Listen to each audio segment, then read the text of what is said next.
Lions TV, this is a post-match analysis video for yesterday's 2-1 defeat against Sheffield Wednesday at Hillsborough.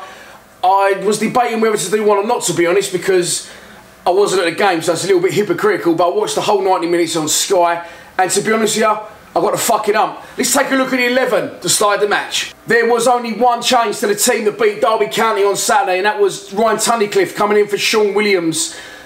Before I go on any further, I'd really like to express and extend my well wishes to Sean. I hope things turn around real quick for you, mate. I really, really do. Ryan Tunnicliffe came in, and from the first kick we could see what a miss Williams was. For the first 8.5 minutes, we looked comfortable. We looked like we was going to carry on the season as we started it.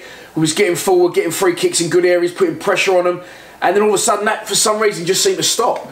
We just seemed to stop committing forward. We just seemed devoid of any ideas going forward.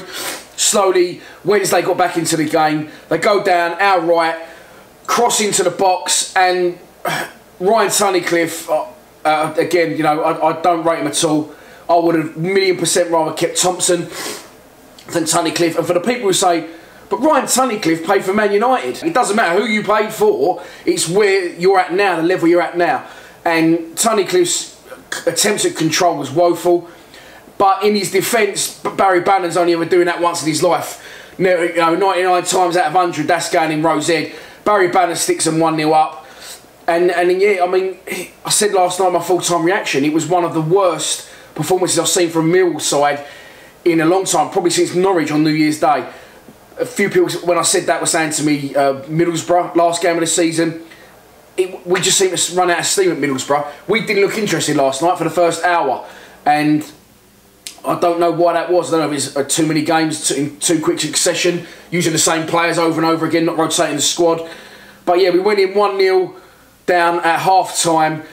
Then at half-time, a substitution's made that I still can't make any sense of. Conor McLaughlin comes on for the injured George Saville in centre of midfield. And why? I can't understand why you'd put Conor McLaughlin on in the centre of midfield. I like Conor McLaughlin. I think he's a good player, but he's a right-back. He can play centre-half, as he has done for Northern Ireland, but he's not a centre midfielder. You've got Scalak there, you've got Fred there, the game's got no pace, no energy, and you don't put either of them on. Instead, you bring on Conor McLaughlin to play centre midfield. For me, it should have been Jed pushed into the middle of midfield, and then either Scalak, or I'd have brought on Scalak and Fred, then, and took Aidan off. That's exactly what I'd have done at half-time.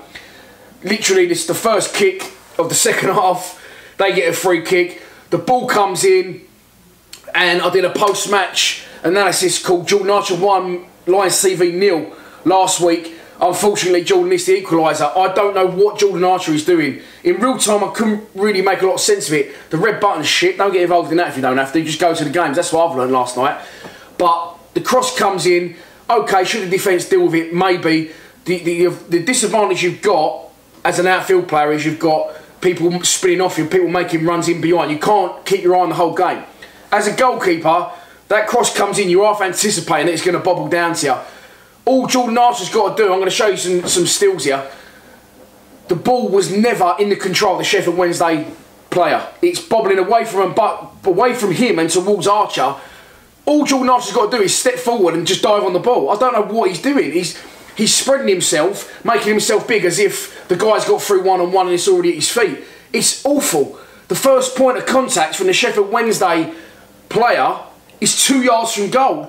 Jordan Archer's got to be throwing his cap on that all day long. I'm sorry, but it's horrendous. And I'm actually pleased. It sounds a bit disrespectful to those who travelled, and fair play they did. I'm actually pleased I didn't pay to go up there last night and pay 8 hours travelling there and back, match tickets, diesel, possibly hotel.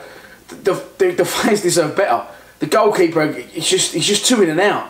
He'll have a great game, and then he'll do something like that. Is one of the most basic goalkeeping errors you'll ever see. He's got to just step forward and pick the ball up. What is he doing? I don't know what he's doing.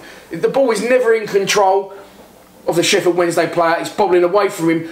Archer's favourite there all day long. He's just got to literally shift his weight forward, collapse forward onto the ball in that motion. That's all he's got to do. And it doesn't happen. It doesn't go in. So we're 2-0 down. We're banging trouble. Sheffield Wednesday. I'm just thinking now. It's just they've done us 2-1 there last year. It's just a bogey side. Then the changes come. Tom Elliott and Scalak come on for Aidan O'Brien and Morrow. who I thought were terrible. I thought Jeb Wallace was terrible last night. I don't know if there's other factors gone into why we didn't perform. But you won't always perform, I understand that, but to not even fight, that's what we base our game on, is fighting. Scalak comes on, Tom Elliott comes on. I've been very critical of Tom Elliott. He changed the game. Right, he started straight away, won every header, and with that he was helping the players behind him get forward and link up, obviously, because the ball was staying up and getting beyond him. They was getting beyond him. Scalak looked dangerous. He's got to start Sunday, Scalak. He has to start. Aiden just doesn't look fit, and you know, as I said before, at home games you're okay with Morrow and you're okay with Aiden, but when you're under the cosh a bit away from home, Aiden's not going to do the job for you and left midfield defensively. It's just not. It's you know, I've said it a million times. It's not his problem. He's not a midfielder, and it's too much for him to cope with. He's very good when we're at home. We're on the front foot. We're high pressing. We're high intensity, and we're attacking a lot. That's when you want your Aiden O'Briens in the side. But Scalak and Elliott were brilliant, to be honest with you. They changed the game, and we got back into it. Gregors does well, and he slots it across. Tunnicliffe does very well to make up a lot of ground and get the goal back, to amend for the goal that he was at fault for. But having said that, again, people said to me, "Oh, you know, he still played terrible, Tunnicliffe." Yes, he did. I can't believe how much he gives the ball away, and I can't believe how much it goes unnoticed for people who claim they know a lot about football. He's not for me. Ben Thompson, for me, should have stayed at the club. It's just sod's law, innit? We send him out on loan. One midfielder can't play, the other one gets injured. So it may come back to bite us in the arse loan, that Ben Thompson. But with a Thompson on the pitch last night, you're going to get tenacity, you're going to get aggression, you're going to get a player that's going to try and lift the other players with the tackles he's putting in. And that's exactly what we missed until Scalak and Elliott came on. So we lost the game 2-1. And yes, I am moaning like fuck. But as Tony Thomas rightly said, let's not lose our heads. And I haven't lost my head over it. You know, we lost 2-1. We will lose games at points this season. We started the season almost perfectly, you know, barring letting in 2 late goals against Middlesbrough. But it's still a very good performance against a team at the top of the table. But it just wasn't the defeat. It was the nature of the defeat. It was the fact that we didn't really assert ourselves in the game. We didn't even. It seemed like half of them weren't even trying. I can't. And the last time I saw that was away at Norwich, when no one really seemed fucking interested. I thought they all had the New Year's Day hangover. Ended up putting me in hospital. Let's hope I don't end up back there after last night. But things have to change Sunday. Ben Amos has to get his chance. Archer, without doubt, should have saved the second goal. It's not even saving, it's just walking forward and picking the fucking ball up. My nan could have done it. And she's not even with us anymore. But anyway, yeah, you know, we could be struggling now in central midfield. Scalak has to start, Amos has to start, and it pains me to say it because I've defended Steve Morrison for a very, very long time. And listen, Morrison can only do what he's asked to do. If he's asked to play, he'll play. Morrow knows he hasn't got the legs for 90 minutes every single week anymore. Hopefully this Bradshaw deal will go through today. Is he what we need? I'm not sure he's what we definitely need in the long term, but he's definitely what we need in the short term. So hopefully we'll get another striker in, and if he comes in, I'd start Bradshaw, Scalak and Amos on Sunday. So that's your lot for this post-match analysis video. Sorry it's a fucking moan and a groan. In the cold light day, we are moving forward as a club. Things are improving, but we base our whole existence on the fact that we love to fight to the death, don't take no shit, and we battle for each other. And last night that just wasn't evident at all in the game. We are away to Rotherham this Sunday, 12:30 kickoff. I am working, I'll be in the Cotswolds Saturday, then I'll be in Leeds Sunday. So I'm hoping to get the game before I go to work in Leeds.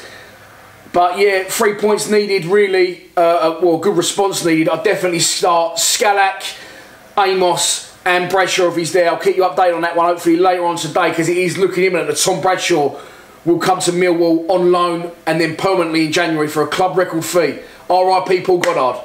Please subscribe to Lions TV. Come on, you Lions.